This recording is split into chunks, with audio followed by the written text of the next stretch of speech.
আচ্ছা, এবার এই যে রিমার কমপ্লিট লুক, স্কিনটা ওর এত ভালো ছিল যে মেকআপ করার আগেও যদি তোমরা একটু নোটিস করো, ওর কিন্তু একটা ভীষণ সফট গ্লো রয়েছে। আর মেকআপটাও আমি করেছিলাম ওর স্কিন টোনটাকে একদম বজিয়ে রেখে।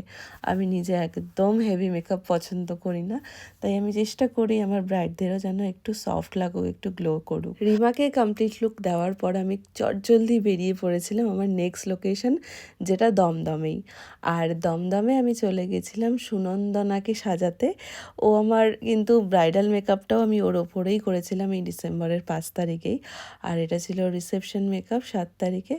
তো ও কিন্তু সবার প্রথমেই যেটা আমাকে বলতে হয় যে ও ভীষণ ভীষণ ভীষণ সুন্দর একটা আউটফিট চুজ করেছে। মানে আমার বোধহয় ব্রাইডাল সিজনে ওর এটা বেস্ট আউটফিট হতে চলেছে।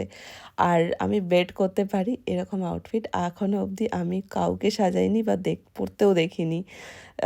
তো এটাই ছিল সুনন্দনার কমপ্লিট লুক। আমি মাঝখানে কোনো ক্লিপস নিইনি, কারণ ভীষণ রাশে ছিলাম। একদম ভীষণ কম সময়ের মধ্যে ওকে এই কমপ্লিট লুকে আমি রেডি করেছি। তো তোমরা দেখে জানিও যে সুনন্দনাকে কেমন লাগছে দেখতে। আমি তো প্রথমেই তোমাদেরকে বললাম যে একদম আজকে দুটো পরীকে সাজিয়েছি। রীতিমতো দুজন আমার কাছে একদম পরীই লেগেছে, পরীর মতো করে সুন্দর করে ওদেরকে সাজিয়ে তুলেছি। আর আমার এই সুন্দর দুটো পরী, মিষ্টি পরীকে দেখতে তোমাদের কেমন লাগছে, বা কোন পরীটাকে একটু তোমাদের বেশি ভালো লাগছে, সেটাও কিন্তু কমেন্ট সেকশনে তোমরা জানাতে পারো। আর সুনন্দাকে এই সাজটায় সত্যিই অপূর্ব লাগছিল, সত্যি মানে চোখ ফেরানো যাচ্ছিল না ওর থেকে সামনে। আর তোমরাও যদি এরকম সুন্দর সুন্দর মেকওভার পেতে চাও আমার থেকে, তাহলে তোমাদের কি করতে হবে আশা করি তোমরা এতদিনে জেনে গেছো।